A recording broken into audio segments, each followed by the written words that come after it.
Programme already this morning. When 18-year-old Oliver McGowan died in 2016, his family began campaigning for better training for NHS staff working with patients with learning difficulties and autism. They work there. Other families have they've resulted in a launch of a new training programme named in Oliver's memory. It's due to be trialled in the NHS in England next year. We can speak now to Oliver's mum, Paula, who joins us from New South Wales in Australia, and from Dan Scorer for the charity MENCAP, as well as in the studio with us here in Salford. Thank you very much for coming in. Paula, if we come to you first of all. You've been campaigning about this for an awfully long time. Do you feel it's a big breakthrough?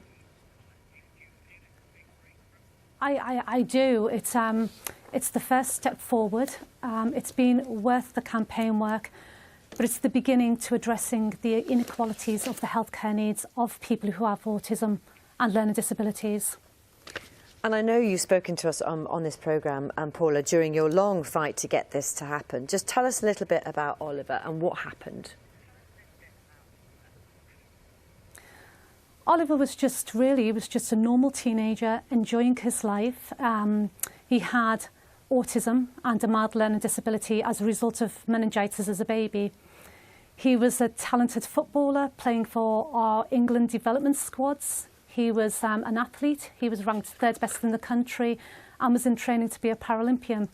He was full of life and we just all absolutely loved him, but people they were drawn to him as a person.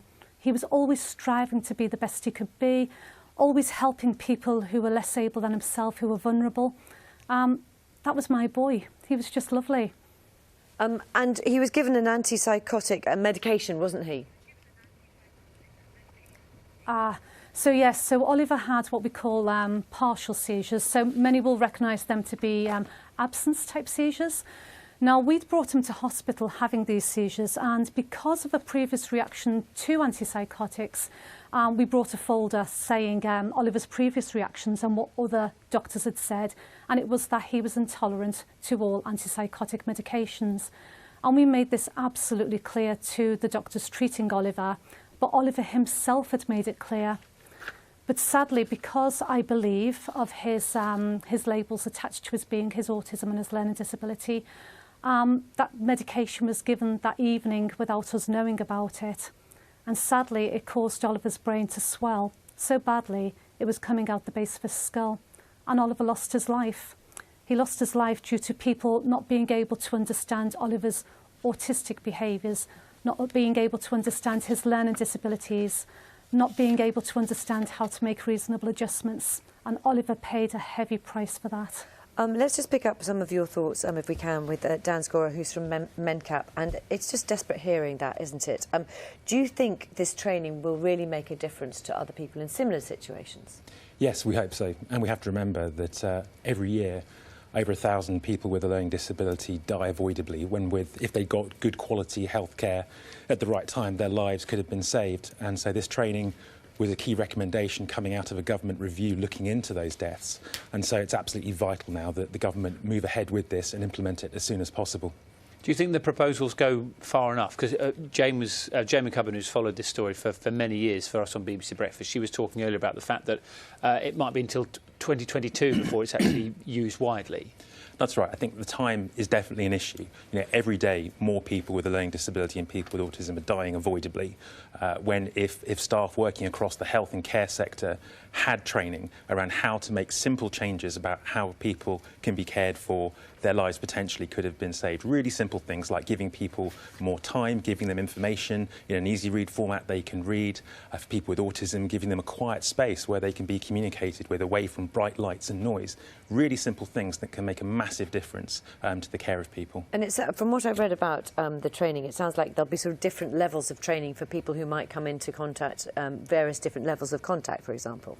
That's right. So everyone across the health and care services needs to have this training, whether they're a receptionist or whether they're a doctor working in surgery. So everyone needs to have that awareness and understanding of the changes that they can make that potentially will save lives. Let's go and put some of those points back to Paula as well. I wonder whether was there something specific you think that might have made a difference in your case, or something you're really looking forward to knowing that all staff will be aware of going forward? I think doctors and nurses, medics, being able to understand Oliver and treating him first as a person rather than a person with a label would have helped greatly. Reassurance, modifying language, just adapting how their behaviour affected him. It's just the most basic of things, really, to be honest. And it could have had a huge, well, a massive different outcome for Oliver. But it's respecting people and treating them as equals and keeping them at the heart and at the centre of everything that you do.